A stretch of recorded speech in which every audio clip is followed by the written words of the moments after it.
Hi, I'm Max Clark. I give you some tips on how to find a good MSP or computer consultant if you're a small business. And this is actually geared towards like the lower end of small businesses. So probably you don't have IT staff in-house yet, and you're trying to figure out how to bridge that gap between maintaining your current operations and supporting your business as you grow. This is advice that I've given to a lot of companies. I give this advice being somebody that started working for an MSP or a consulting company supporting small businesses to mid-sized enterprises. I've also run an MSP, and now I help companies find MSPs for their businesses, all the way from SMBs to large enterprise companies. Okay, so enough about me. Let's talk about you. There's a couple of decision trees that you have to think about with this. And the first one is, how do you find somebody that's good, and how do you know if they're good? So I'm really going to work on those things. And by the way, I'm going to give you a big secret, and there's a big tip coming at the very end of this one. So how do you find out if they're good? Well, here's the trick. The really good MSPs figure out standardization and scale. And as they standardize and as they scale, what they learn very quickly is they don't want to deal with small companies because it isn't worth the headache. The amount of revenue that can be captured from them from a really small business as a client, it's the same amount of energy and work as if they were just going up market. So they still have to acquire, capture, sign a contract, put engineering resources out in site. So this is one of the big problems with SMBs, and especially in the small business size, is when you're in that SMB size, you're in this like low margin, high headache world for the MSP. And so the MSP doesn't really want to deal with you too much. So here's what we do. First thing you do is you just open up Google Maps. It sounds crazy, but this is the key. You open up Google Maps, put the pin right where you're at, and you just want to Google search IT consultant, Google search managed services provider, Google search. Now, if you're using Windows desktops or if you're using Mac desktops, you can put, make it a little more specific, say Windows consultant, or, Google search Macintosh support. The reason why you're doing this is you're looking for companies that have, and MSPs that have progressed to the point where they actually have a marketing program in play. They're taking the time and energy to develop and invest in marketing and SEO and, Google My Business, Google Local Search. These things usually always come way down the pipe for most businesses. So you're looking for companies that have already taken the step. Now, if you find somebody and there's no data, there's no profile, there's no reviews, there's no information, it's a listing that was created 5 years ago and never updated,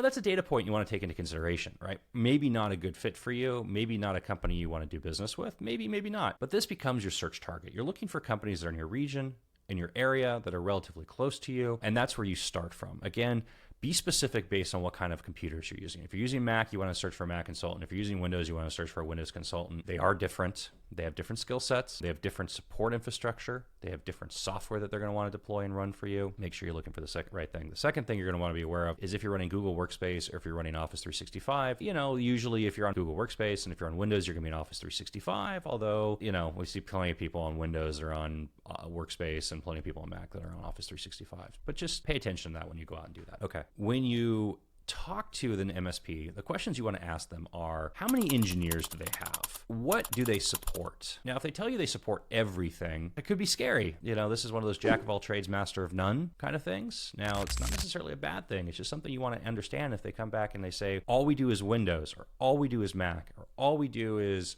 fill in the blank, right? And if you don't, what you're looking for, have they developed their business into a point where they actually understand what they're doing and that they focus and specialized on something or have a practice area around something? Do you meet and do you fit that mold of what they're currently doing or not? Obviously if you're running, if you're a Mac shop with Google Workspace and you call an MSP and they're Windows and Office 365, right? Like that's a good thing. Just disqualify them on the phone, right? It's just not a good fit for either of them. You want to know how many engineers they have. Ask it flat out. How many engineers do you have? How many technical resources do you have in your company? I'm not saying that a company that has 1 or 2 or 3 engineers is bad. I'm saying that you want to know if they have 1 or 2 or 3 engineers versus 10, 12, 15 engineers. The reason why this is important is the lower the number of engineers, the more taxed they are going to be for resources. If they lose an engineer, the more critical it's going to be for their business. If somebody is out sick or has an accident, the more impacting it's going to be for you. If there's a lot of companies having problems at the same time, where do you fit within the priority list of getting support? If you're a 5-person micro business and you find a really good consultant and it's like 2 people, that might be a great fit for you because you guys, collectively are in the right spot. But I make this point, you want to know what it is. Now, once you cross, call it like the 10 engineer line, these are where companies have been around for a long time. They've really developed. They've got a good sales and marketing motion in place. They have a good hiring and retention. They've got training. They've got authorizations. They've got all these different things that come into play. And so these are things that you want to know. By the way, you also want to understand, is it all their employees? Is it all their own W-2 employees? Are they subcontracting with another support entity or another company to provide support? And again, this is totally fine. Maybe you find out that they're doing a certain type of tier 1 or remote support, augmented via another company. Totally fine. I'm not knocking it.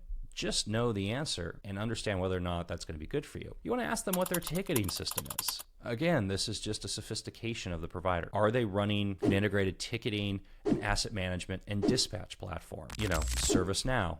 ServiceNow is a complicated deployment for an MSP to go through. If they've gone through the process of deploying ServiceNow and are integrated on top of it and they're running the tool set, that's really interesting. That's good to know. It gives you a lot of information about what they are and how they are as a company. You want to know what their engagement structure is. You're going to see different types of billing models. That could be pure time and materials. They're just going to bill you hourly when they do work for you. They could charge a minimum fee to dispatch to you. They could sell you a block of hours at a discount, just using round numbers. If it was $150 an hour, maybe they sell you a block of 40 hours for $100, and then you work against that 40-hour block that they have, and then when you get down to the bottom, they'll be talking to you about replenishing it. It could be a retainer system. You could pay a certain amount of money every month for either a certain amount of time or a certain amount of service, and then above and beyond that becomes something else. I'm not making judgments about which one is right or which one's wrong for you. I'm just saying these are the questions you want to ask. That way you know what they are. You want to understand what their scheduling and dispatch process is. If you have a problem and your system is down, or you can't open up your email, or you can't print, you can't get on the internet, what is the process to actually get somebody on the phone, get somebody in your office, diagnose and fix the issue? Not necessarily in the telco space, we'll say MTTR.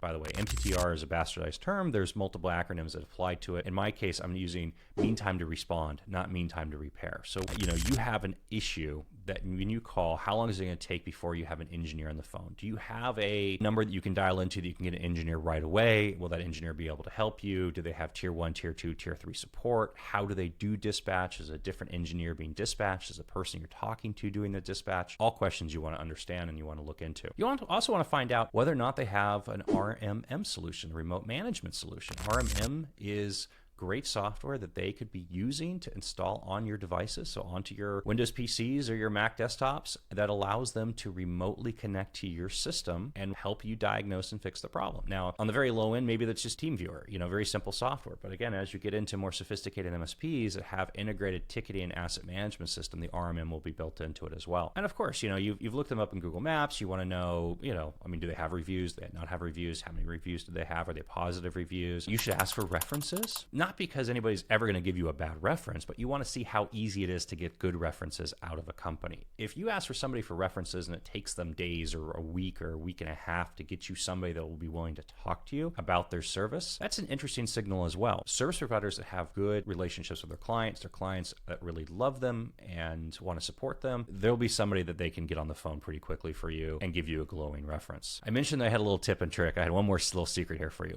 As your business grows and as your business scales, when you cross into that point where it makes sense for you to bring somebody in-house and you have to go out and you have to make your first IT hire, that first IT hire person is going to be a desktop, end-user device, general support specialist, because that is going to be the majority of work that you need to do. You're probably not going to have sophisticated applications or sophisticated cloud platforms. What you really have is you have a collection of employees, you have a collection of users. Those users have devices. You have some productivity suite, again, Office 365, Google Workspace. For the most part, you got relatively basic stuff, right? And here's the trick, and this was taught to me by a client years ago, and it's a genius trick, and pun intended. If you're on Mac, for instance, go down to the Genius Bar and hang out and start talking to people. If you've got Mac desktops and Mac laptops and iPhones and etc., the people working for Apple at the Genius Bar have been trained by Apple. They are supporting general consumers coming in. Customer service has to be top-notch. They have dealt with crazy situations. You know that they can deal and handle and give good customer service